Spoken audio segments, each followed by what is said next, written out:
idea that there was systemic racism. I had no idea there was this kind of injustice going on. I had no idea a black man can just be shot in his own home for no good reason. I had no idea a black woman can be killed in her own home because they suspected she had something to do with something. Hello fam, welcome to the African Diaspora News channel. I am Wongel Zelalem bringing you this report. Today's report is not going to be a new one. I just wanted to share with you my take on it. It's about the Breonna Taylor case and her death, as well as the justice that she's been deprived of. I'm sharing these thoughts with you from an African perspective, an outsider, and a black person looking in that is not living in the US, what it feels like, what it looks like, and how we're feeling, most of us at least online, and people that I've been interacting with. First of all, I want to start by giving my condolences to all of you who are mourning her death, as well as her family members and her friends. I am so sorry for your loss.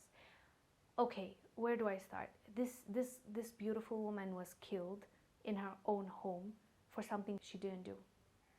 I saw the reports and there was no drugs, there was no guns, nothing that was found on her. And I understand that the boyfriend shot at the police because he was scared. They came in their house when they were half asleep, but they shot and they didn't even declare that it's the police or anything. They shot at them and this lady died for no good reason at all. We can't find any good reason for her. I can't see it, at least, why she had to die, other than I see the only crime she has committed is falling in love, maybe with the wrong person. That's all I can see. That's all I can say from the stories and all the things that I have looked at and researched on. This girl was just in love. That's all. Other than that, she was in her home minding her own business and she got killed because the police were suspecting drugs and firearms, but none of those were there. And this young, beautiful black woman had to die for no good reason. I was shocked when I found out her age. She is 26 years old. I believe she is 26 years old. You guys, she had a whole life ahead of her and had to be cut short. And she was an EMT. It's not like she's a person that is not doing anything with her life. She was actually helping people.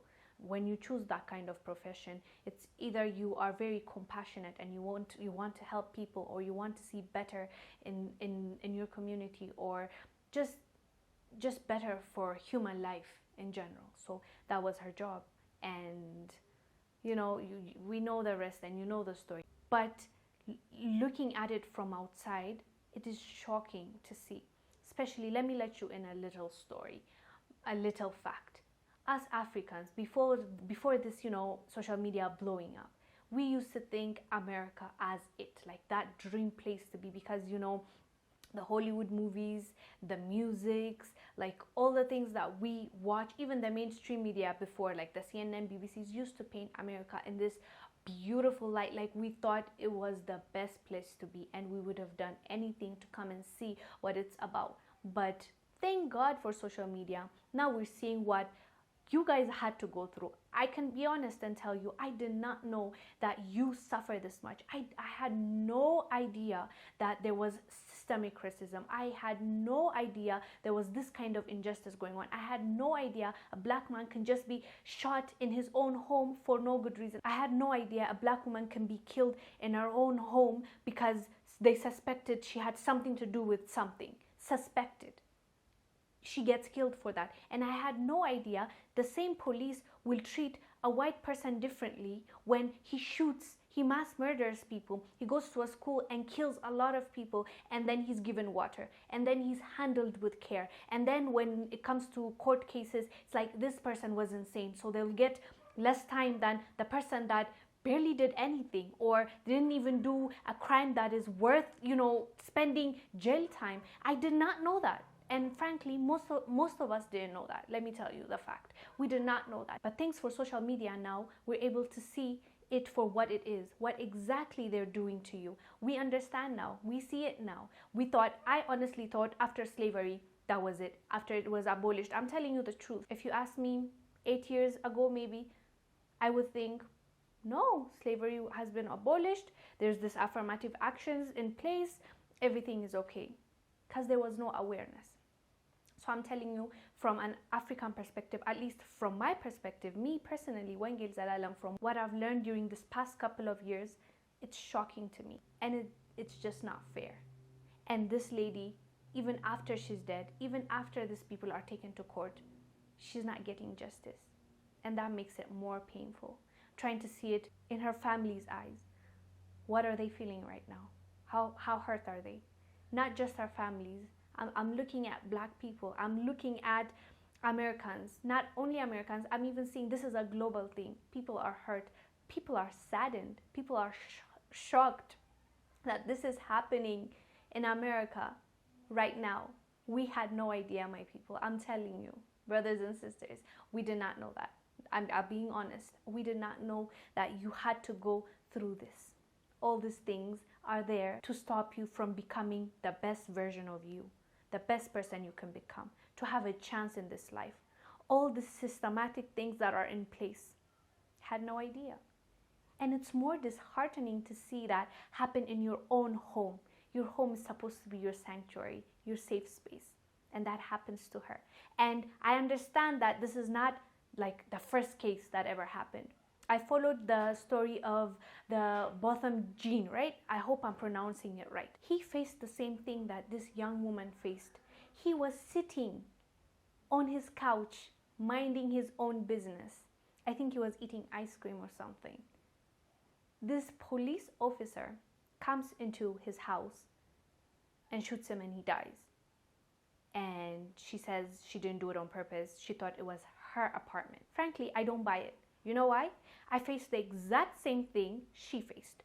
I was in a lift going to my own apartment, and then I didn't even notice, but I pressed the wrong number. So it took me somewhere else, but I was not paying attention. So I just went to the same apartment, but in a different floor, and opened it. And it was not locked. So it opened. So I was not noticing up until that point. I opened and I took one step. And as soon as I opened my eyes to look inside, this shock came over me because I know that that's not my apartment. Like, I ran out because nobody noticed. I guess they were in the kitchen or in the bedroom. No, thankfully nobody noticed. I closed and I ran downstairs because I was in shock. So what I'm telling you is from experience, as soon as you open a door that's not your house, like, I took time buying those couches.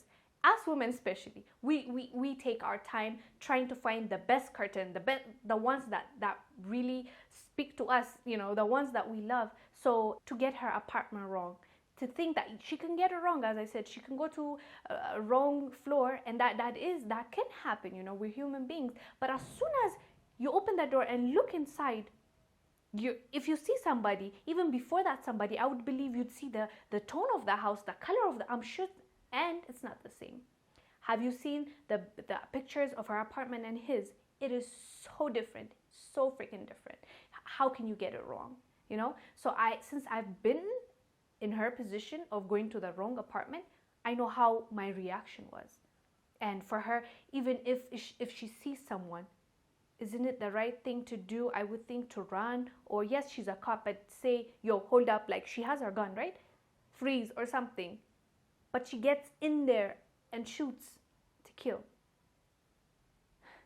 This kind of stories are crazy to hear. Trust me, Africa is not perfect as well. Like, we have all our issues. Different kind of issue for us. We have our issues, but this issue is different for me.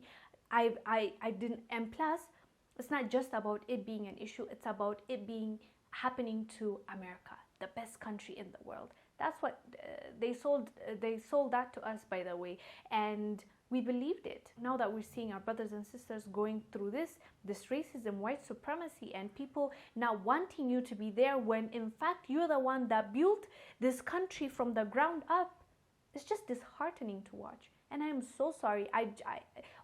I'm sorry. I don't know what else to say, but it's a sad situation, and all I can tell you is from outside looking in, it looks messed up.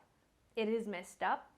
And finally, we're able to understand you, and we're able to connect with you and feel your pain, understand why you don't feel like you belong there. And I am sorry. My condolences to Breonna Taylor's family. Hopefully, they get justice. They appeal. They go back to court and appeal. Hopefully, the people that are responsible for this young lady's death pay for it. And I pray that it happens, because This is not right. This is not fair. And police brutality needs to stop right now. I know they see it as they're doing their job, their duty. And for example, this lady I just talked about, she said she was tired and she was going in and she didn't mean to and she's only human. My message to the police officers in America is, you have a job. You have a job that gives you power. And with great power comes great responsibility, not to quote Spider-Man. So you have this power. That means it comes with lots of responsibilities. That means making sure that you're making the right decision. That means making sure that you're alert all the time. And that means you make sure that you make the right call and decision because another person's life depends on it. So if you're not able to act accordingly when you're under pressure, then don't take the job or don't pull the trigger. And as for Breonna Taylor's family, friends, and all of Black America, really, I am so sorry for your loss and hope change will come really soon. It's not right. We see your hurt, and I just want to say we are with you. I am Wongel Zelalem bringing you this report. I'll see you on the next one. Bye.